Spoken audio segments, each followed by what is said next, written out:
Hello everyone. मैं सिद्धार्थ यादव गोरखपुर से। Welcome back to my YouTube channel. आज का जो हमारा टॉपिक है सेफ्टी। सेफ्टी का हिंदी क्या होता है, सेफ्टी का फुल फॉर्म क्या होता है, सेफ्टी का परिभाषा क्या होता है, सेफ्टी किसे कहते हैं, सेफ्टी क्यों ज़रूरी है, सेफ्टी फॉलो करने से क्या क्या फ़ायदे हैं और ना करने से क्या क्या नुकसान है। आज मैं अपने टॉपिक में आपको यही बताऊंगा, ठीक है। तो सबसे पहले मैं आपको बता रहा हूँ, सेफ्टी का हिंदी होता है सुरक्षा। सुरक्षा आप सभी लोग जानते होंगे, फॉलो भी करते होंगे, ठीक है। इसका फुल फॉर्म होता है safe alert for every task you do. अपने सभी कार्य के प्रति सतर्क रहें, ठीक है। अब इसका परिभाषा एक लाइन में देखा जाए तो safety is the most basic requirement of the every person. सुरक्षा हर एक छोटे से छोटे व्यक्ति की जिम्मेदारी बनती है, ठीक है। और इसका हिंदी में एक तरह से अगर देखा जाए परिभाषा, तो सुरक्षा सुरक्षा एक ऐसा रास्ता है जिसकी बदौलत हम अपने कार्य को उच्च स्तर तक ले जाते हैं बिना किसी एक्सीडेंट के। उच्च स्तर इसका मतलब ये नहीं कि बहुत ऊपर तक ले जाता है, ऐसा कुछ नहीं होता है। उच्च स्तर का मतलब होता है कि हम बिना किसी एक्सीडेंट के अपने काम को शुरू करते हैं और फिर उस काम को ख़त्म कर देते हैं बिना किसी एक्सीडेंट के, बिना किसी इंसिडेंट के, ठीक है। तो सुरक्षा, अब समझ गए सुरक्षा क्या होता है, उसका हिंदी क्या होता है, उसका उदाहरण क्या होता है। मैं आपको बता देना चाहता हूँ कि सुरक्षा सभी लोग फॉलो करते हैं मेरे भाई। कंपनी में सुरक्षा होता है, रोड पे चलते हैं वहाँ भी सुरक्षा होता है, घर में रहते हैं वहाँ सुरक्षा होता है। हर काम के लिए अलग अलग सुरक्षा बनाए गए हैं, ठीक है। तो जिस जिस इंसान को जिस चीज़ की ज़रूरत लगती है वो सेफ्टी फॉलो करता है। जैसे फॉर एग्जांपल रोड पे चलते हैं तो उनको बताया गया भाई अगर आप जहाँ भी चल रहे हैं आपको अपने लेफ्ट हैंड से चलना है, बाएं हाथ से चलना है। अगर दाएं हाथ से जाएंगे तो ये गलत तरीका है। तो वहाँ पे आप सेफ्टी फॉलो करते हैं। गाड़ी चलाते हैं तो आपको बताया गया भाई बिना हेलमेट का आपको गाड़ी नहीं चलाना है और ज़्यादा 40 के स्पीड से नहीं चलना है, 40 के स्पीड तक चलना है तब फिर वो सेफ्टी माना जाता है, ठीक भाई। अगर आप गाड़ी कंट्रोल कर लेंगे, उससे एबव जाते हैं उससे ऊपर, तो फिर सभी लोग नहीं कर पाते हैं। तो ठीक, हमारे बताने का मकसद ये है कि मैं अभी फ़िलहाल कंपनी में काम कर रहा हूँ, ठीक है। तो मैं कंपनी से रिलेटेड सेफ्टी के बारे में बताऊँगा। हमारे जो भी भाई बंधु लोग काम करने आते हैं घर से, यूपी बिहार से, मैं भी यूपी से हूँ फ़िलहाल। तो जो भी भाई लोग हमारे आते हैं वो लोग, उनका सिर्फ और सिर्फ एक फंडा होता है कि मुझे काम करना है, मुझे अपना पेमेंट उठाना है, ठीक है।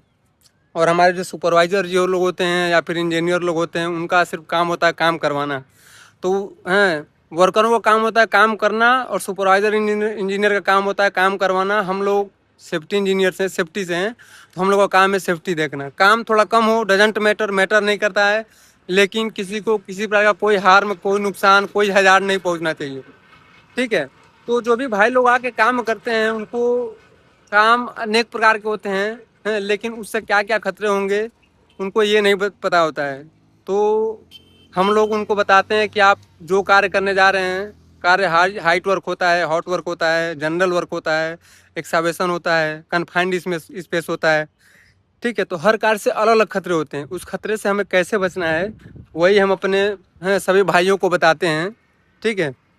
तो जो फॉलो करता है भाई सेफ्टी को, कहने मतलब कि मान लीजिए मैं सुबह मीटिंग दिया, वह हर चीज़ उसके काम के बारे में बताया और वो जो फॉलो करता है तो वो सही होता है, सुरक्षित होता है, कोई दिक्कत नहीं। सुबह आता है फिर शाम को घर चला जाता है। हम लोगों की सिर्फ और सिर्फ एक ही जिम्मेदारी होती है भाई यार, कि जो इंसान सुबह काम करने आया सही सलामत हाथ पैर लेके सही सलामत रूम पे वैसे ही जाए वो, ठीक है। तो और जो लोग फॉलो करते हैं, कहने मतलब जो लोग घर से अपना छोड़ देते हैं कुछ उम्र में, 18-20 साल की उम्र में घर छोड़ देते हैं, लड़के हों या लड़कियां हों, सभी की बात कर रहा हूँ मैं।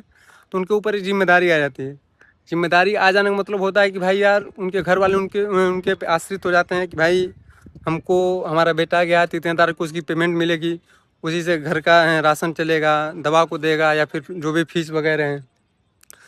तो ये होता है। तो फिर एक लड़के लड़की जो जिम्मेदार होते हैं, कहने मतलब है कि रेल के इंजन की तरह होते हैं, ठीक है। रेल के इंजन आई मीन समझ सकते हैं आप कि जिस प्रकार रेल के इंजन जो होते हैं, अगर गाड़ी चली, रेल चली, अगर रेल की इंजन अगर रुक जाए तो उसके पीछे के सारे डिब्बे रुक जाते हैं ऑटोमेटिक।